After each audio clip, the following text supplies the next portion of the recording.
આપણી સંકલ્પ ન્યૂઝ ચેનલને સબસ્ક્રાઇબ અને લાઇક કરો, બેલ આઇકન દબાવો જેથી આવનાર ન્યૂઝ અપડેટ્સની નોટિફિકેશન આપના મોબાઈલ પર સૌથી પહેલા પહોંચે. Like, subscribe and share the video.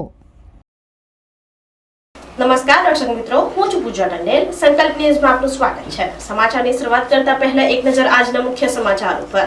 Valsad RPF ground પાસે બિસ્માર રોડમાં બેસી કોંગ્રેસીઓએ વિરોધ કર્યો. અધિકારીઓ દ્વારા કોન્ટ્રાક્ટર પાસે કટકી લેતા હલકી ગુણવત્તાના રસ્તાઓ બનાવવામાં આવતા હોવાના આક્ષેપો.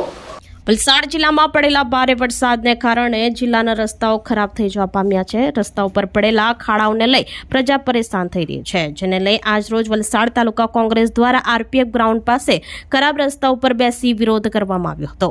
રસ્તા ઉપર પડેલા ખાડાને લઈ કોંગ્રેસ દ્વારા સરકારી અધિકારીઓ અને ભાજપના નેતાઓ સામે વિરોધ નોંધાવ્યો હતો. અધિકારીઓ દ્વારા કોન્ટ્રાક્ટર પાસે કટકી લેવામાં આવતી હોવાના કારણે કોન્ટ્રાક્ટર દ્વારા હલકી ગુણવત્તાના રસ્તાઓ બનાવવામાં આવતા હોવાના આક્ષેપો કર્યા હતા. તંત્ર દ્વારા વહેલી તકે રસ્તાઓ ન બનાવવામાં આવે તો કોંગ્રેસ દ્વારા ઉગ્ર વિરોધની ચીમકી પણ ઉચ્ચારી હતી. આજ રોજ આપણે જોઈ શકીએ છીએ કે શહેરના રોડ હોય, ગામડાના રોડ હોય કે હાઈવે, નેશનલ હાઈવેના રોડ હોય, કોસ્ટલ હાઈવેના રોડ હોય, પણ એટલા ખરાબ અને જર્જરિત હાલતમાં છે કે લોકોએ જવાની બહુ મોટી સમસ્યા ઊભી થઈ છે. ગાડીની અંદર બેસો તો હાલમદોલમ ચાલે છે અને સમજ જ નથી પડતી કે આ રસ્તો છે કે ખાડા છે, સમજ જ નથી પડતી. એ ટાઈપના ખાડાઓ આપણે દેખાઈ રહ્યા છે.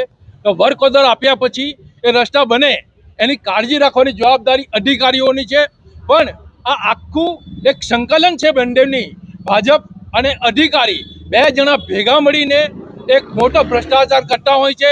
અને મેં ખુલ્લેઆમ કોન્ટ્રાક્ટરને સાંભળ્યા છે. કોન્ટ્રાક્ટર એવું કહે છે કે એક રસ્તો બનતો હોય તો અમે 30 થી 35% વહીવટીમાં આપીએ છીએ, અને બીજા જે એને લાગતા વળગતા હોય, સમજો તાલુકાનો રસ્તો હોય, તાલુકા પંચાયત સભ્યોને આપવાનો હોય છે, તાલુકા પ્રમુખને આપતા હોય છે, જિલ્લા પંચાયતના સભ્યો લેતો હોય છે, ત્યારે જિલ્લા પ્રમુખ પણ લેતો હોય છે, ધારાસભ્યના રસ્તા હોય તો ધારાસભ્ય પણ કમિશનબાજી કરે છે, સંસદ સભ્ય હોય તો સંસદ સભ્ય પણ કમિશનબાજી કરે છે. ત્યારે આ કમિશનને લઈને આપણને જે 100 રૂપિયા મળતા હોય તો 50 રૂપિયાનું જ કામ થતું હોય છે. અને 50 રૂપિયાની અંદર પણ 10 રૂપિયા જે કોન્ટ્રાક્ટર હોય છે તે કમાવાનો પ્રયત્ન કરતો હોય છે.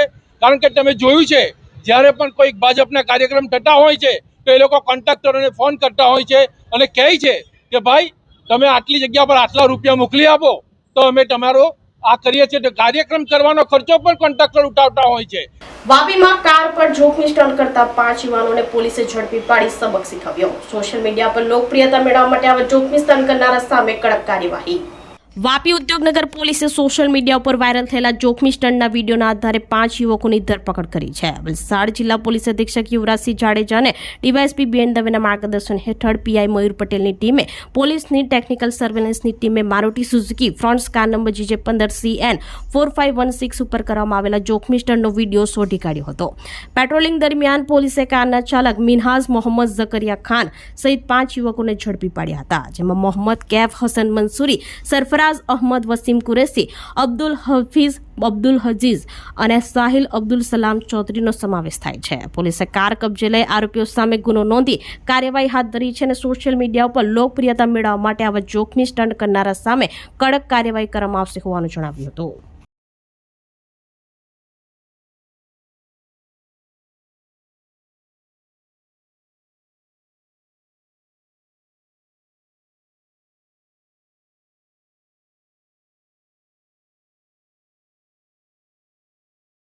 વલસાડ શહેરમાં 2 આખલા યુદ્ધે ચડતા વાહન ચાલકોને અડફેટે લેતા નાસભાગ મચી. રખડતા ઢોરોને લઈ અનેકવાર યુદ્ધ સર્જાતા લોકોમાં તંત્ર સામે આક્રોશ. વલસાડ શહેરમાં ફરી જામ્યું આખલાઓનું યુદ્ધ. વલસાડ શહેરના પોસ્ટ ઓફિસ 4 રસ્તા પાસે આખલાઓ બાખડતા વાહન ચાલકોને અડફેટે લીધા હતા. રખડતા ઢોરોને કારણે અનેકવાર યુદ્ધ સર્જાતા રાહદારીઓ, વાહન ચાલકોને જીવ જોખમમાં મુકાય છે. 2 આખલા લડાતા ટ્રાફિકમાં લોકોમાં ભાગદોડ મચી જવા પામી હતી. 2 આખલા લડાતા રોડ ઉપર વાહન ચાલકોને અડફેટે લીધા હતા. આખલાઓનો આતંક વલસાડમાં યથાવત રહેતા લોકોમાં તંત્ર સામે રોષ વ્યાપી જવા પામ્યો હતો. આખલાઓની લડાઈનો વિડીયો સોશિયલ મીડિયામાં વાયરલ થયો હતો.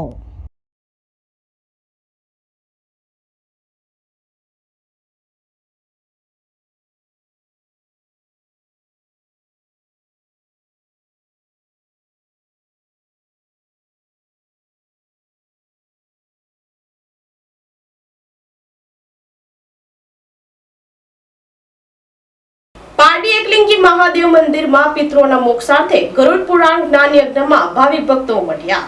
પારડી એકલિંગી મહાદેવ મંદિર ટ્રસ્ટના હોલ ખાતે 5 દિવસીય ગરુડ પુરાણ જ્ઞાન યજ્ઞનું આયોજન કરવામાં આવ્યું છે. પારડી લાડ સ્ટ્રીટ ખાતે આવેલ શ્રી એકલિંગી મહાદેવ મંદિર ખાતે વલસાડના વક્તા તારકભાઈ જોશીના મધુર વાણીથી ગરુડ પુરાણ જ્ઞાન યજ્ઞ કથા કરવામાં આવી રહી છે. સર્વ પિતૃઓના મોક્ષાર્થે 9 સપ્ટેમ્બરથી શરૂ કરી 13 સપ્ટેમ્બર સુધી ઔદિત્ય સહસ્ત્ર બ્રાહ્મણ સમાજ કર્મકાંડ ભૂદેવના સહયોગથી ગરુડ પુરાણ જ્ઞાન યજ્ઞ ચાલી રહ્યો છે. ગરુડ પુરાણ જ્ઞાન યજ્ઞમાં મૃત્યુ પછીની સ્થિતિ જણાવવામાં આવી છે, જેમાં મોટી સંખ્યામાં ભાવિકો લાભ લઈ રહ્યા છે.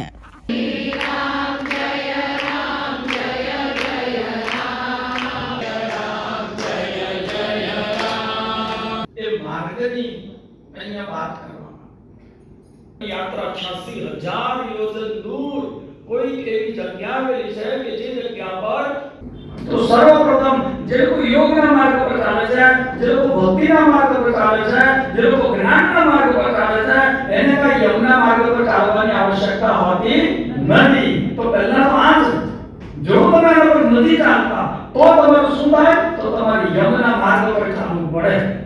આ પારડી એકલિંગી મહાદેવ મંદિર ટ્રસ્ટના હોલમાં 5 દિવસનું ગરુડ પુરાણ જ્ઞાન યજ્ઞ તારીખ 9/9/2025થી શરૂઆત કરીને 13/9/2025 સુધી રાખવામાં આવેલ છે. એક જ્ઞાન યજ્ઞ ગરુડ પુરાણ જ્ઞાન યજ્ઞ એટલે કે પિતૃઓના મોક્ષાર્થે રાખવામાં આવેલ છે.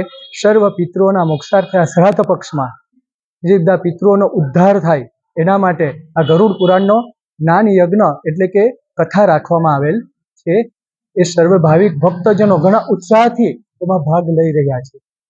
આ વક્તા છે વલસાડના તારકભાઈ જોશી, અને એ એમની મધુર વાણીથી ગરુડ પુરાણને સંક્ષિપ્તમાં કે સંક્ષિપ્ત કહેતા ટૂંકમાં કે લંબાણમાં બે રીતે સારી રીતે સમજાવી રહ્યા છે.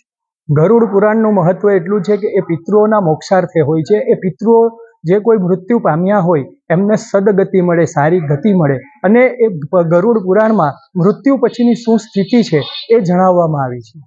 અને એના લીધે એના માટે કરીને આ કાર્ય અહીં અમારા ઔદિત્ય સહસ્ત્ર બ્રાહ્મણ સમાજના કર્મકાંડી ભૂદેવો દ્વારા, બ્રાહ્મણો દ્વારા આ આયોજન કરવામાં આવેલ છે.